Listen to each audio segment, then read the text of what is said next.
marweyn iyo mudanayaal dhammaantiin maalin wanaagsan waa mar kale iyo barnaamijkeennii geedi socodka horumarka toddobaadkan waxaannu ku soo qaadanaynaa dadaalka aan loo kala hadhin ee la xidhiidha shaqogelinta dhalinta madaxweynaha jamhuuriyadda mudane ismaaciil cumar geelle ayaa horseed u noqday abaabul ballaadhan iyo hannaan cusub oo markii u horraysay taariikhda dalkeenna iyo degmadaba keenay in la qabanqaabiyo carwada qaran ee shaqada oo ah in la suuro geliyey inay si toosa isku soo hor fadhiistaan shaqadoonka reer Jabuuti iyo cidda laga raadiyo shaqooyinka loo shaqo tago haddaba waxa isweydiin mudan sidee ayuu ku bilowday abaabulkan ballaadhan ee biyadhiciisu noqday maanta carwada qaran ee shaqada daawadayaal waxaad ku soo dhawaataan marka hore shirkii gaarka ahaa ee 25 Oktoobar kal hore 2020 lagu qabtay madaxtooyada Jabuuti oo isagu ahaa shirkii lagu dhaqaajiyay hawlahan ee asaaska iyo sensaabka u ahaa hanaankan cusub ee la xidhiidha kaalingelinta shaqadoonka reer Jabuuti waana kan shirkaasi lagu qabtay qasriga jamhuuriyadda ee madaxtooyada dalka ee lagu dhaqaajiyay dhammaan hawlahan lagu shaqo geenayo shaqadoonka reer Jabuuti madaxweynaha jamhuuriyadda mudane ismaaciil cumar geelle ayaa gudoomiyay munaasabada gaarka ee loogu talagalay inay horseed u noqoto kulanno iyo wada tashiyo isdaba jooga oo qaabilsan dhinacyo kala duwan oo ujeedadoodu ay tahay inay salka u dhigaan dhaqaajinta iyo dardargelinta siyaasadda la xidhiidha shaqada iyo kaalingelinta xagga xirfadaha gaar ahaan dhinaca dhalinta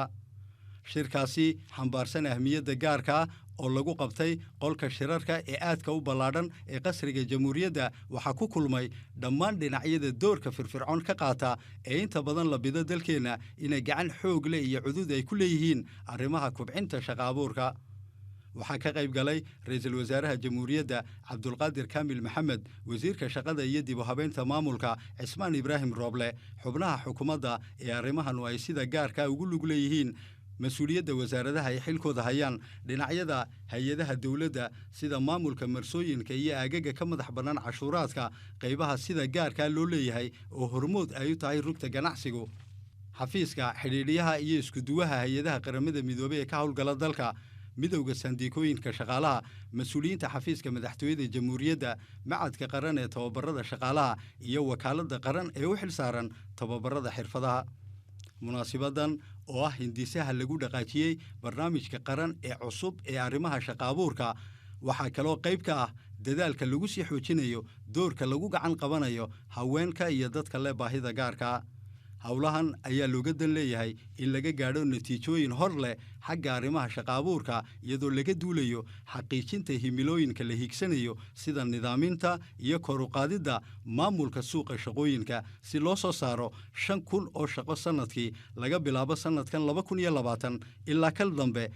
2021 kadibna uu nidaamkaasi sidaasi ku taabagalo waxaa kaloo ka mid ah kor u qaadidda barnaamijyada shaqa abuurka iyo sii xoojinta isku soo dhoweynta dhinacyada si kor loogu qaado qiyaasta shaqa abuurka 35% 2 sano gudahood waxaa intaasi raacsan dhaqangelinta tababaro xirfadeed oo lagu shaqo tegi karo heerkooduna uu ka jawaabi karo shaqooyinka ay u baahan yihiin dawladda iyo dhinacyada kale ka howlgala dalka ee iyaguna qaabilsan shaqa abuurka iyadoo la xoojinayo nidaamka hadda lagu howlgalo ee daryeelka shaqaalaha waxaa intaasi lagu daray in kor loo qaado 30% dhaqdhaqaaqa shaqo ee haweenka iyo in hoos loo dhigo 25% qiyaasta shaqa la'aanta intaasoo dhanna lagu hirgeliyo 4 sano gudahood madaxweynaha jamhuuriyadda mudane ismaaciil cumar geelle ayaa tilmaamay in loo fudeediyo dhalinta hawlaha la isku qoro shaqooyinka haddee tahay xagga dawladda iyo qaybaha sida gaarka loo leeyahay bismillaahi raxmaani raxiim alxamdulillaah wasalaatu wasalaamu calaa rasuulihi al-amiin سيدنا وحبيبنا محمد صلى الله عليه وسلم marwooyin iyo mudanayaal farxad gaara ayay tahay maanta inaan gudoomiyo munaasabada gaarka loogu talagalay inay horseed u noqoto kulanno iyo wada tashiyo xidhiidha oo qaabilsan dhinacyo kala duwan oo ujeedadoodu ay tahay inay salka u dhigaan dardargelinta siyaasadda ku wajahan shaqada iyo kaalingelinta xagga xirfadaha gaar ahaan dhalinta hortaba waxaan soo dhaweynayaa dhinacyada ka qayb qaadanaya arrintan ee rajeynaya inay kaalintooda ka geystaan ka midho dhalinteeda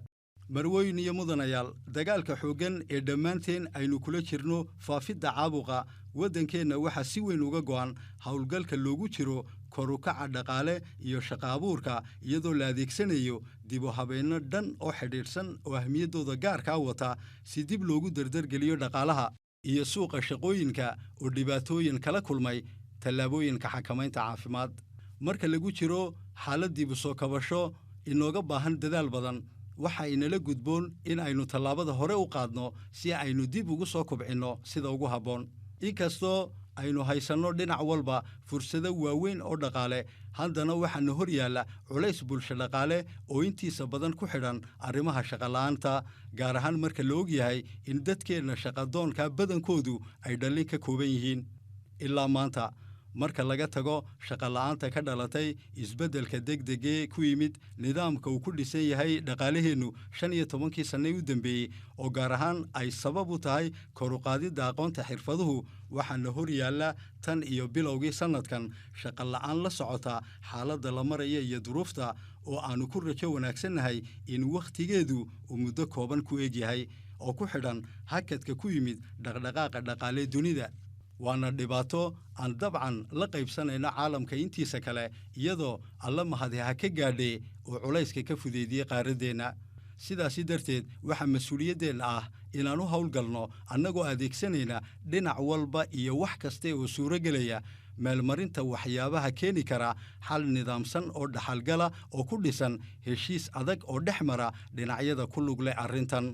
ujeeddadeedu waa dhiirigelinta dhammaan fursadaha shaqo gaar ahaan u howlgelidda shaqa bixinta iyo sii kordhinteeda iyo in loo fudaydiyo howlaha laysku qoro shaqooyinka dhallinta wadata shahaadooyinka iyo kuwa ay hoos u taallo aqoontooda xirfadeed ee ay ku shaqo tegi lahaayeen haddee tahay xagga dowladda iyo qaybaha sida gaarkaa loo leeyahay waxaynu xoogga saari doonnaa howlahaasi innagoo ku dhaqmaynaa hufnaan adag si aynu si wanaagsan u soo bandhigi karno barnaamijka cusub ee qaran ee xagga shaqada in aynu si fiican isku naqaanno in si fiican loo yaqaanno cidda aannu rajaynayno in aannu u adeegno iyo in si fiican loo fahmo baahida gaarka u ah shirkadaha iyo hay-adaha dowladda ayaa inoo asmaxaya ku talagal wanaagsan qorshayn wanaagsan iyo hoggaamin wanaagsan shuruudda lagu hirgelinayo jawi furan oo ku wanaagsan shaqaabuurka ayaa ah inay noqoto natiijada ka soo baxday fikir isweydaarsi heer bulsho oo aaraadiisu ay caddahay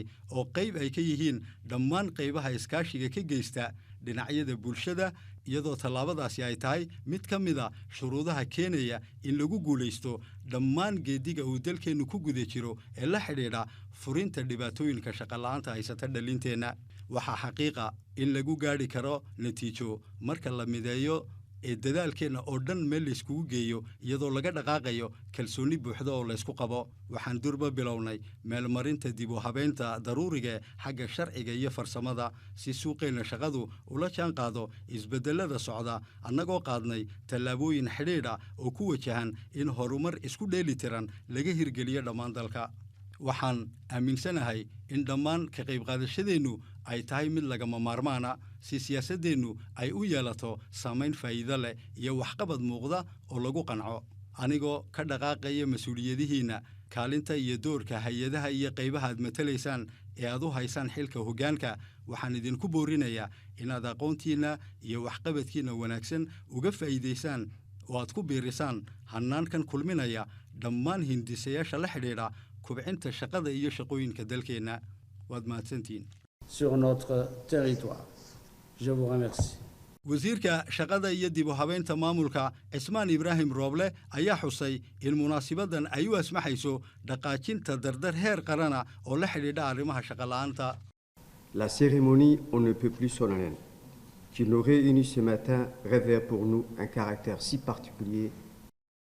munaasibaddan gaarkayna kulmisay maanta ayaa noo leh ahmiyad aan la qiyaasi kareen waayo marka laga tago xuska caadigee ku saabsan inay tahay munaasibad qaran waxay noo asmaxaysaa mudane madaxweyne inaan dhaqaajinno dardar heer qarana oo la xidhiidha arrimaha shaqola'aanta iyadoo sal looga dhigay dhammaan ka qaybgalka dhinacyada kala duwan iyadoo ku wajahanna midaynta iyo isku soo dhoweynta wixii xal loo arko ee ku saabsan dadaalka geesinimada ee aannu kula dagaalamayno sannadada badan shaqola'aanta iyo saboolnimada mudane madaxweynaha jamhuuriyadda marwooyin iyo mudanayaal hindisahan lagu kulmiyey dhammaan dhinacyada ay khuseeyaan arrimaha shaqooyinku ayaa si cad oo qayaxan u muujinaysa sidaad mudnaanta koowaad u siinaysaan shaqada iyo shaqooyinka buuxa ee wax soo saarka leh waxay ku saabsan tahay ka qaybgalka dhammaan dhinacyada dowladda qaybaha sida gaarka loo leeyahay qaybaha iskaashiga ka geysta dhinacyada arrimaha bulshada iyo horumarka si loo sameeyo qiimaynta dhaqangelinta siyaasadda qaran ee shaqada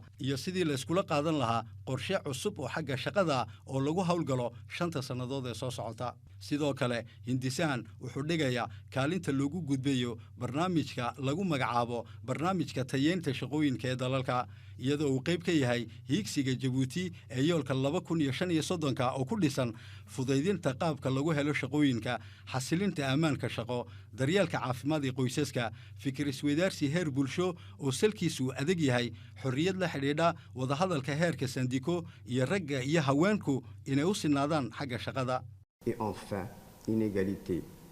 entre hommes et femmes dans l'emploi. gudoomiyaha rugta ganacsiga Yusuf Muuse Dawaale ayaa sheegay inay muhiim ay tahay in si gaar ah loo daneeyo inaynu la jaan qaadno himilooyinkeena tababarada iyo shaqooyinka. Problématique de l'emploi de jeunes. dhibaatada shaqo la'aanta dhalinta ayaa waqtiyadan si adag looga dareemaa Jabuuti iyadoo mujtamaca dalkeenu uu intiisa badan ka kooban yahay dad dhalinyaro ah oo loo baahan yahay inay ka qayb galaan kor u qaadidda dhaqaalaha dalkeena sidaasi awgeed waxaa muhiim ah in si gaar ah loo daneeyo in aynu la jaan qaadno himilooyinkeena tababarada iyo shaqada gaar ahaan dhinacyada la siiyo mudnaanta ee xambaarsan xoog wax soo saar oo qaabilsan horumarka shaqada sida saanada gaadiidka warshadaha yaryar dhismaha dalxiiska kalluumaysiga iyo waxyaabaha kale la halmaala sidaasi darteed anigoo ka faa'iideysanaya fursaddan waxaan idinka wargelinayaa in dhinacyada takhasuska u leh arrimahan ay durbays habeeyeen iyagoo hirgeliyey xarun dadku ay ka helaan waxqabadka wanaagsan ee ku tiirsan xirfadaha gaadiidka iyo qalabka oo ay si wada jira uga howlgaleen dhinacyada dowladda iyo qaybaha sida gaarka loo leeyahay oo ah maanta mid mudan inuu noqdo tusaale lagu daydo. Des métiers du transport et de la logistique en partenariat public-privé qui est exemplaire. agaasimaha guud ee marsada DMP Dorale Multipurpose Sport Jaamac Ibrahim Darar ayaa xusay doorka ay ka geystaan arrimaha shaqo abuurka. Nous avons en gros à peu près plus de 10 000 emplois au niveau PDSA et DMP. waxaan haynaa guud ahaan ku dhowaad in ka badan 10,000 oo shaqo xagga PDSA iyo DMP annagoon ku darin in ka badan 1,500 ilaa 2,000 oo ah shaqaale ka howlgala marsada maaraynta kontineerada ee Dorale ee SGTD. fadlan haddaan ka bixiyo muuqaal kooban DMP iyo marsada Djibouti ayaa dib u qaatay oo shaqo geliyey dhammaan farsamo yaqaankii wadayaashii baabuurta isjiidka xamuulka iyo kuwa qaabilsan kormeerka iyo korjooga habsami u socodka howlaha iyo badeecadaha ee ay shaqooyinkooda ka fadhiisiyeen shirkadaha ka dhex shaqeeya dekedaha sida MTS, Savonries, MT 360, Comad, Rotary iyo qaar kaloo badan. waxaan u maleeyaa haddii aynu isa siino awood aynu ku howlgelayno si wanaagsan ayaan u gaadhi karnaa hadafyadeenna xagga tirada guud ee shaqaalaha gaar ahaan howlwadeennada qaabilsan ku shaqaynta qalabka iyo maaraynta badeecadaha ee markii hore lagu magacaabi jiray PLS ayay maanta tiradoodu ay dhan tahay ku dhowaad 7,835 shaqaale oo kala ah 7,300 oo ah dadka xoogsatada ee dokeerka 135 xisaabsan shaqaale toosa iyo in ka badan 400 oo qof oo ah shaqaale aan joogto ahayn oo ku howlgala xirfadaha wadaha baabuurta kormeerka iyo korjooga howlaha ka dhex socda dekedaha waxaasoo dhan waxaan u samaynaynaa si aan uga ilaalino dhalintaasi inay dib ugu dhacaan dhibaatooyinka shaqo la'aanta waxaan doonayaa inaan ku baraarujiyo dareenka ka qaybgalayaasha kulankan in la gaadhi karo ujeedooyinka lagu soo bandhigay kulankan waxaan soo jeedin lahaa dhinacayga inaynu yeelanno kulanno bishii mar inagoo la fadhiisanayna qaybaha sida gaarka ugu xil saaran arrimahan si aynu u gaadhi karno ahdaafta uu dhigay madaxweynaha jamhuuriyaddu. Mensuel avec les institutions concernées pour qu'on puisse effectivement arriver donc aux objectifs qui ont été fixés par le président de la République. xidhiidhiyaha ahna isuduwaha hay-adaha qaramada midoobey ee ka howlgala dalka Barbara Manzi ayaa soo dhaweysay hoggaanka qaran ee madaxweynaha jamhuuriyadda ee suurageliyey hindisahan hormoodka u ah dardargelinta shaqo abuurka. Les systèmes des Nations Unies considèrent la promotion de l'emploi décent une de ses priorités. mudane madaxweyne nidaamka qaramada midoobey waxyaabaha uu siiyo mudnaanta waxa ka mid ah kubcinta shaqo abuurka uu ku taageero xukuumadda iyadoo arrintaasi ay udub dhexaad u tahay horumarka iyo ujeedooyinka horumarka waara. waxaan jecelahay inaan marka hore tilmaamo ahmiyadda hoggaanka madaxweynaha jamhuuriyadda mudane Ismaaciil Cumar Geelle iyo iraadada iyo rabitaanka qaran ee sida cad u tibaaxaya siyaasad dawladeed oo ku wajahan in hoos loo dhigo heerka shaqo la'aanta iyo in kor loo qaado tayada waxqabad ee suuqa shaqooyinka. waxaa kaloo ku habboon in la soo dhoweeyo hindisayaasha la xidhiidha wax ka qabashada kor u kaca shaqo la'aanta iyo shaqo abuurka ku dhisan heerka wanaagsan ee aqoonta xirfadaha si cidna aan looga tegin bannaanka looga fogaadana saamaynta saboolnimada mushaharka hoos u yaalla iyo welibana dhaqaalaha aan sharciyeysnayn ee salka fudud ku fadhiya. siyaasadda qaran ee shaqada ee Jabuuti ayaa sii xoojinaysa waxyaabaha dardargelinaya hoos u dhigidda shaqo la'aanta. waxaanu ku faraxsannahay inaannu soo garab galnay dadaalkaasi annagoo ah xidhiirka hay-adaha qaramada midoobey ee ka howlgala dalka iyadoo caadiyan siyaasaddan ay u baahan tahay inay iskaashi ka sameeyaan qaybaha xukuumaddu si loo meel mariyo ujeeddooyinka dhaqaalee loo dan leeyahay. hindisahan ku saabsan kubcinta shaqada ayaa waxa siiba uu muhiim u yahay wakhtigan lagu jiro xanuunka COVID-19 oo si cad u soo bandhigay siday waxyeellada ugu nugul yihiin qaybaha ugu shaqada wanaagsan gaar ahaan haweenka iyo dhalinta. mudane madaxweyne nidaamka xidhiidhinta hay-adaha qaramada midoobey waxay si guud go'aan ku gaadheen inay jawaab ka bixiyaan arrimahan xanuunka COVID-19 iyadoo jawaabtaasu ay ku salaysan tahay 4 tiir. 1 dardargelinta dhaqaalaha iyo shaqada. 2 in la taageero shirkadaha shaqooyinka iyo dakhliga. 3 in la damaanad qaado daryeelka shaqaalaha dhex jooga shaqada dhexdeeda. 4 in laga dhaqaaqo fikir isweydaarsiga bulsho si loo helo maslaxad lagu wada qanacsan yahay. waxaa in la xuso mudan annagoo soo dhoweynaynaa nidaamka Jabuuti oo ah mid ku wanaagsan istaraatiijiyadda lagu dardargelinayo arrimaha bulsho dhaqaale iyadoo lagu sifeynayo shaqadu inay tahay wadnaha waxqabadka iyo howlgalka socio-économique qui place l'emploi au cœur des interventions car il promeut le travail décent. tallaabadan ayaa hordhac u ah shirar xidhiidhsanaan doona oo soo socda oo ku saabsan wada tashiyo iyo fikir isweydaarsi laga wada qayb qaadanayo oo cid kasta u furan si wax la iskaga weydiiyo laguna dardargeliyo arrimaha shaqo abuurka iyadoo lagu soo gabagabayn doono kulan ballaadhan iyo carwo ay toos ugu kulmaan cidda qaabilsan howlaha shaqo abuurka iyo dhalinta wadata shahaadooyinka iyo guud ahaan ciddii kale reer Jabuuti ee shaqadoona. shirkaasi muhiimka waxaa lagu qabtay qasriga jamhuuriyadda ee madaxtooyada dalka 25 Oktoobar ee kala hore 2020 iyadoo qodob loo hirgeliyey arrimaha shaqo abuurka la iskula soo qaaday kulankaasi gaarka. maalintaasi haddaba laga bilaabo wasiirka shaqada iyo dib u habeynta maamulka Cismaan Ibraahim Rooble ayaa u howlgalay kulanno iyo shirar isdaba jooga oo la yeeshay qaybaha kala duwan ee laga raadiyo shaqooyinka isagoo sidaasi wasiirku ku hirgelinaya oo ka midho dhalinaya ajendaha uu jeexay madaxweynaha jamhuuriyadda. wasiirka shaqada iyo dib u habeynta maamulka Cismaan Ibraahim Rooble ayaa la yeeshay shirar isdaba jooga dhammaan hay'adaha caalamiga iskaashiga ay wadaagaan jamhuuriyadda Jabuuti si ay uga qayb qaataan barnaamijka cusub ee shaqo abuurka lagu kaalin gelinayo shaqadoonka reer Jabuuti. iskaashiga xooggan ee wasiir Cismaan Ibraahim Rooble uu la saxeexday hay'adaha caalamiga ka howlgala dalka waxaa ka mid ahaa heshiiskii iskaashi ee wasiirka shaqadu la galay maamulaha Jabuuti u fadhiya wakaaladda caalamiga iskaashiga horumarka ee dalka Mareykanka ee USAID amba USAID. kala saxeexashada heshiiskaasi iskaashi ayaa ka turjumaya sida hay'adaha caalamigu ay u taageersan yihiin ka qaybgalka barnaamijka cusub ee shaqo abuurka lagu kaalin gelinayo shaqadoonka reer Jabuuti. hay-adaha caalamiga ka howlgala dalka sida USAID ayaa carabka ku adkeeyey inay sii xoojin doonaan doorka ay ka geystaan horumarka jamhuuriyadda Jabuuti gaar ahaan arrimaha la xidhiidha shaqo abuurka iyagoo si cad u tibaaxay inay markasta soo dhoweynayaan dadaalka xukuumaddu ay ugu jirto horumarka iyo kor u qaadidda heerka nolosha dadweynaha reer Jabuuti. wasaaradda shaqada oo ku sii guda jirta dadaalkeeda wacyigelinta ee la xidhiidha barnaamijka cusub ee shaqa abuurka ayaa sidoo kale heshiisyo iskaashi oo la xidhiidha kaalingelinta shaqadoonka reer jabuuti la saxeexatay qaybaha sida gaarkaa loo leeyahay xogeeyaha guud ee wasaaradda shaqada iyo dib u habeynta maamulka ayaa sidaasi awgeed heshiisyo iskaashi la saxeexday qaybaha sida gaarkaa loo leeyahay ee shirkadaha sida madaxa bannaan u shaqaysta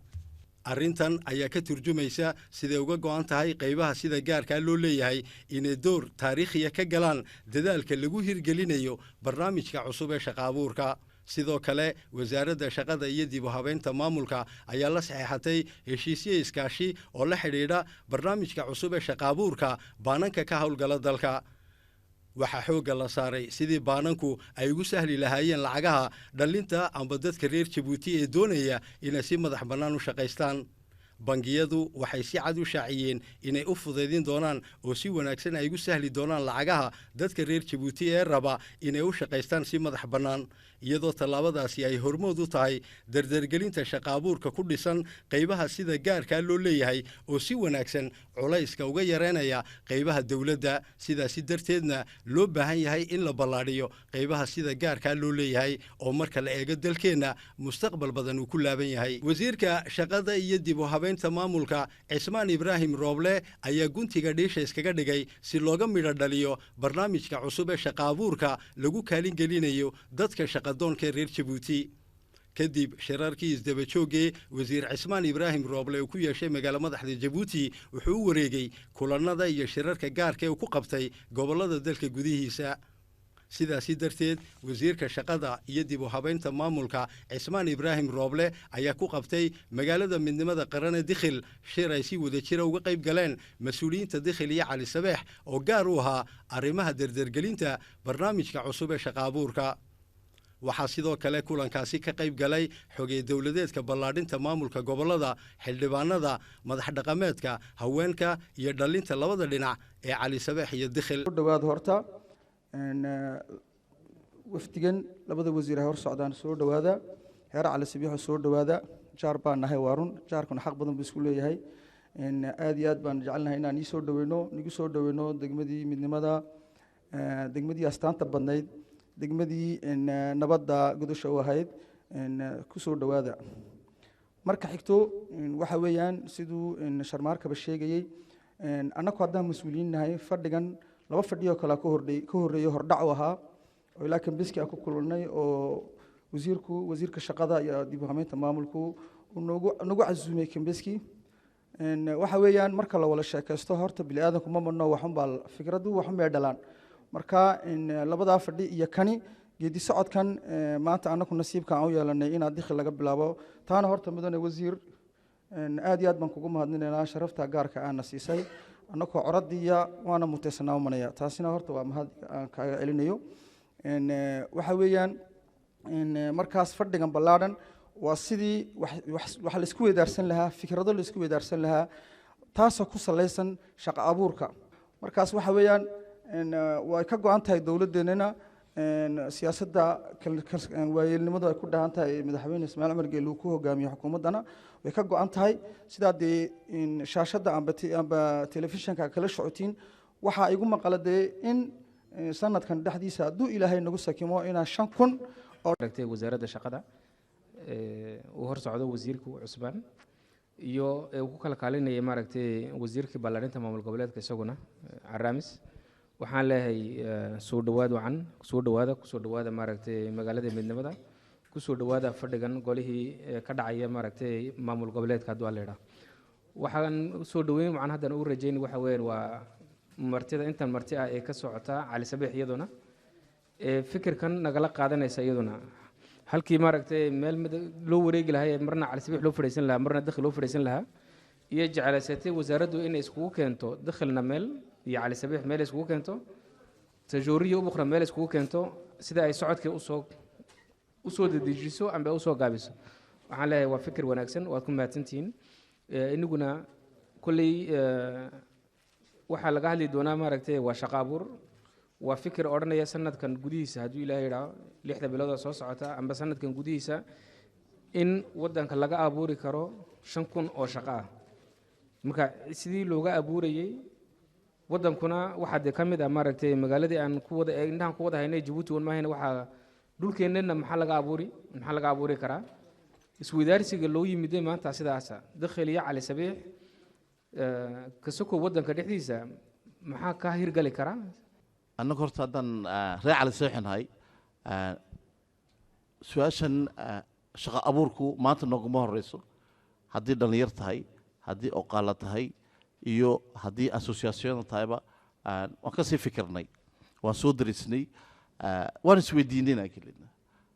5,000 ee shaqo abuurku horta maxay ahayd ma shaqo gelin 5,000 oo qof baa la shaqo geynaya mise waa 5,000 oo shaqo abuura la sameynaya dhinac kastaba waan ka eegnay ilaahay duura maantana fikradaha iyaga soo bandhigi doona haddii association tahay oqaaladii way joogaan conseil regionalki way joogaa iyo dhallinyartii shaqo doonka ahaydna waan ku soo darnay way joogaan iyagana insha allah fikradiina maanta halkan baa laga sugayaa waxa halkan ka soo baxana ilaahay dura waa siduu nin sheegay president conseil Djibouti iyo la wada geyn wasiirka shaqada iyo dib u habeynta maamulka Cismaan Ibraahim Rooble ayaa tilmaamay ahmiyadda gaarka uu leeyahay barnaamijka cusub ee shaqo abuurka lagu kaalin gelinayo dadka shaqo doonka reer Djibouti horanta waa mahadnaq aad iyo aad baan ugu faraxsanahay inaan shirkan nagala soo qayb gashin reer cali sabiix iyo reer dakhil oo isla jooga oo shir shaqo ah iskugu yimaada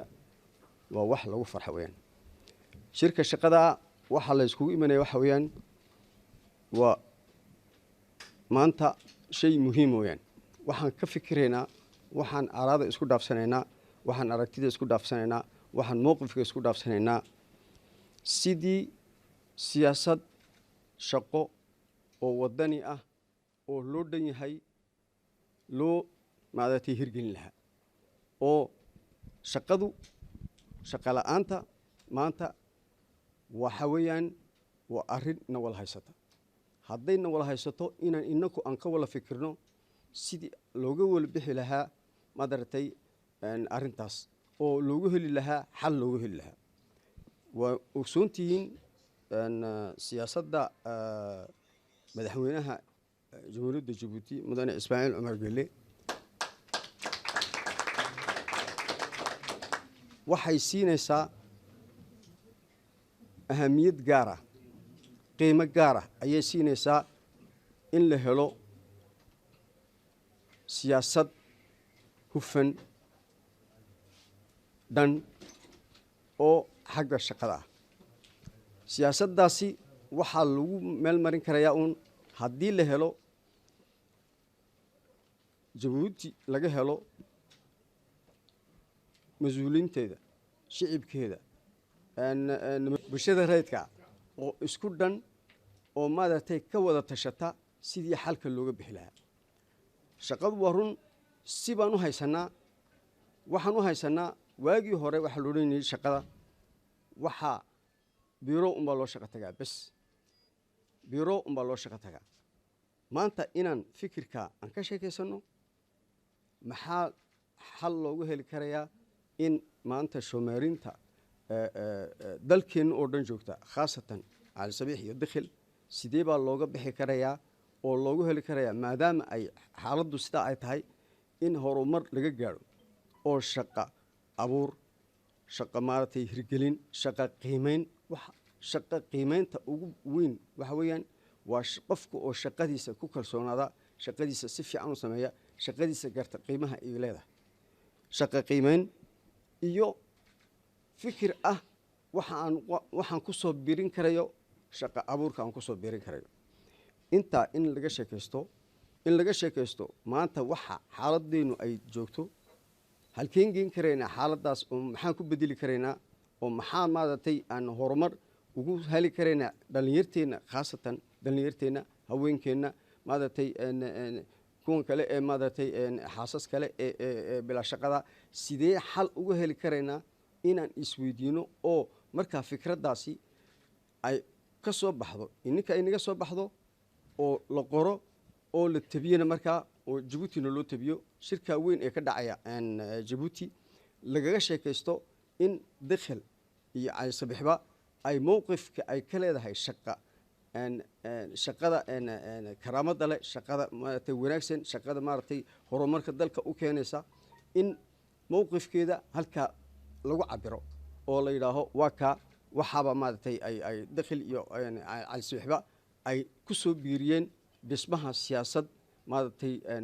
tayo leh oo xagga shaqada ah sidoo kale wasiirka shaqada iyo dib u habeynta maamulka Cismaan Ibraahim Rooble oo ku guda jiray hayaanka iyo geediga culus ee la xidhiidha ka midho dhalinta barnaamijka cusub ee shaqo abuurka ayaa kulano iyo shirar arrintaasi ku saabsan ku qabtay xarun goboleedka Obokh iyadoo si wanaagsan la iskula qaatay dardargelinta dadaalka loogu jiro shaqo abuurka barnaamijka cusub ee shaqo abuurka lagu kaalin gelinayo dadka reer Djibouti ee shaqadoonka oo ku soo dhawaaday maalintii loo wada ballansanaa ee la xidhiidhay dhaqaajinta rasmiga afarta cisho ee loogu talagalay carwada qaran ee shaqada ayuu ra'iisul wasaaraha jamhuuriyadda Cabdulqaadir Kaamil Maxamed gudoomiyey shir ku saabsan diyaargarowga carwada qaran ee shaqada shirkaasi oo door firfircoon uu ka qaatay wasiirka shaqada iyo dib u habeynta maamulka Cismaan Ibraahim Rooble waxaa ka qayb galay xubno ka tirsan xukuumadda mas'uuliyiin ka socday xafiiska ra'iisul wasaaraha hay'adaha caalamiga iyo qaybaha kala duwan ee bulshada rayidka ee jamhuuriyadda Djibouti shirkaasi oo lagu qabtay guriga ummadda waxaa si wanaagsan la iskula qaatay qaabka heerka sare ee loo diyaariyey howlaha carwada qaran ee shaqada oo u asmixi doonta dadka shaqadoonka reer Djibouti inay markii u horeysay taariikhda dalkeena iyo degmadaba si toos ah ay u hor fadhiistaan dhammaan cidda laga raadiyo shaqooyinka ee loo shaqo tago haddaba intaasoo dhan kadib waxaa si rasmiya loo dhaqaajiyey carwada qaran ee shaqada waxaa lagu guulaystay markii u horeysay in laga hirgeliyo dalkeena iyo degmadaba in la soo hor fadhiisiyo dadka shaqadoonka reer Djibouti iyo cidda laga raadiyo shaqooyinka ee loo shaqo tago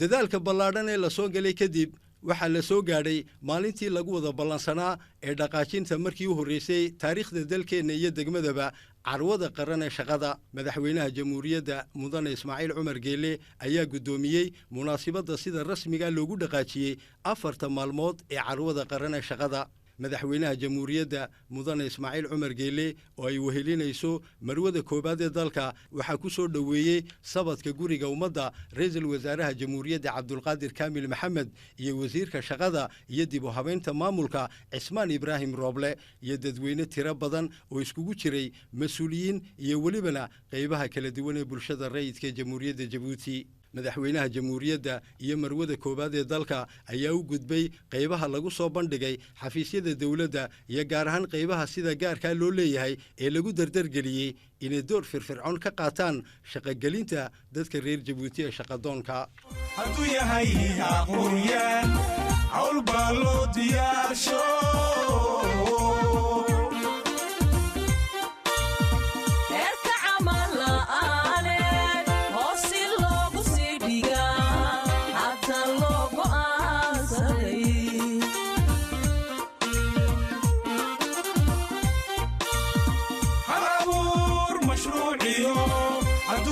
aqoonyahan hawl baa loo diyaarsho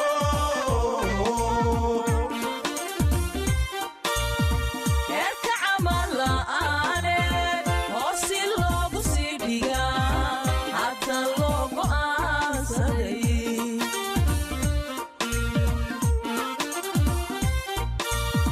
qorshahani hubaashii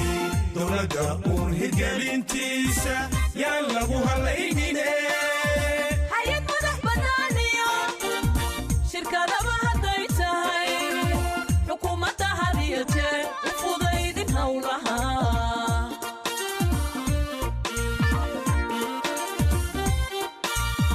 qorshahani hubaashii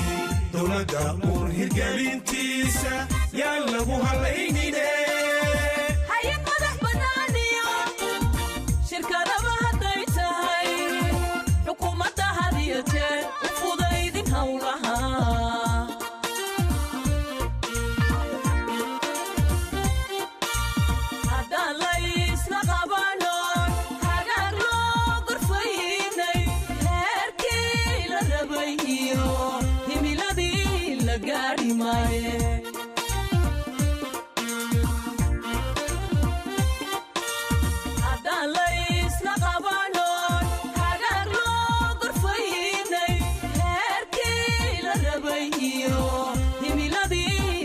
gaadhi maaye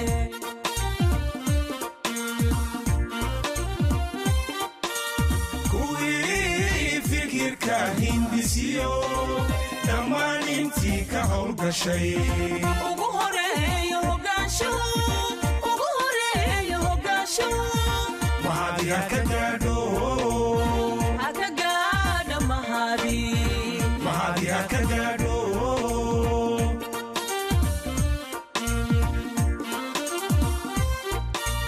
kuwii fikirka hindisiyo dhammaan intii ka howlgashay ugu horeeyo hogaansho mahadi ha ka gaadho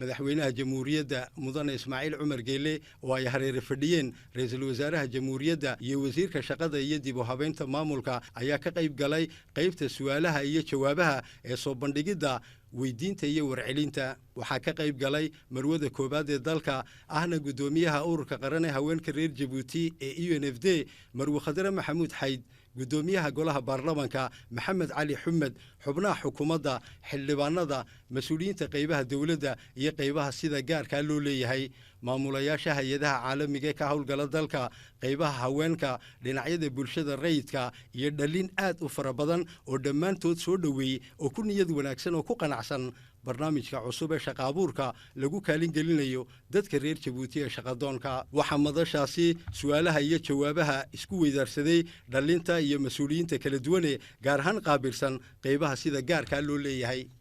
dhalinta ayaa si cad u tilmaamay waxbarashada ay soo diyaariyeen iyo siday ugu howlan yihiin inay ku tallaabsadaan shaqooyin ay ku dhisaan mustaqbalkooda iyadoo mas-uuliyiinta howlahaasi u qaybsan ay ku qanciyeen dhalinta inay maanta haystaan fursad taariikhiya oo si wanaagsan uga jawaabaysa yoolka ay hiigsanayaan madaxweynaha jamhuuriyadda mudane ismaaciil cumar geele oo ka hadlay madashaasi ayaa sheegay inay ugu jiraan halgan aan kala go' lahayn sidii looga faa'iidaysan lahaa maalgelinada fara badan ee ka socda dalka iyadoo lagu shaqogelinayo dhalinta madaxweynaha jamhuuriyaddu wuxuu xusay in dabcan marka hore loo baahan yahay in la tababaro la xoojiyo aqoonta iyo waxbarashada kadibna laga faa'iidaysto waxbarashadaasi isagoo tilmaamay in aanay fiicnayn in iyadoo si wanaagsan looga faa'iidaystay waxbarasho tayo leh oo soo taxnayd 20 sano lagu waayo shaqola'aanta dhexdeeda awood la'aan wax soo saar iyo in loo adeego qaranka wax ku gashaday muddadaasi dheer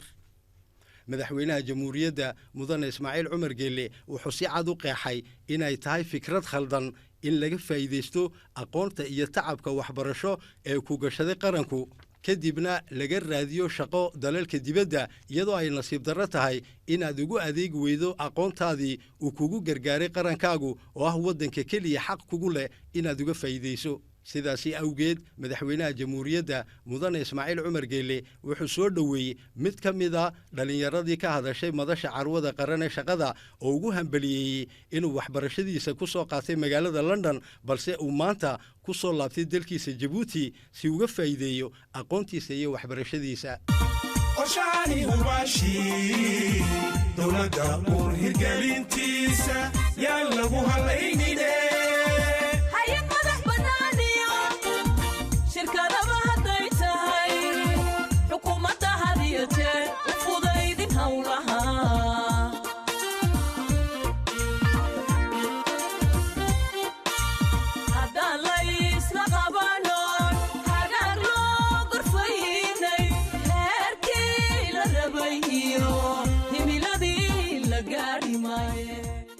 carwada qaran ee shaqada ayaa ka socotay dalka muddo 4 maalmood iyadoo ahayd hindise taariikhda u galay dalkeenna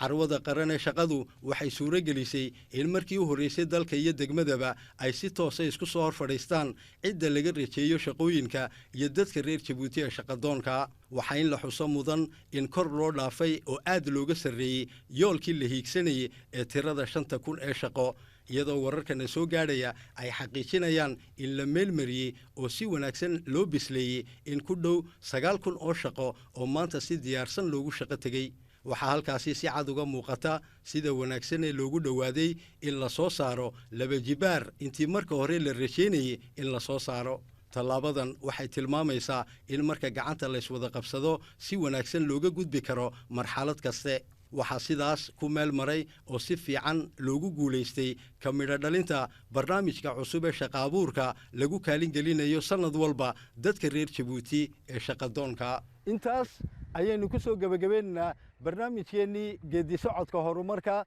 ee toddobaadkan tan iyo kulantideenna dambe oo ku beegan maalintan maalinteeda toddobaadka dambe haddii allaha wadda laydhaa inta ka horraysa waxaan dhammaantiinba idinkaga tegaynaa sidaas iyo nabadgelyo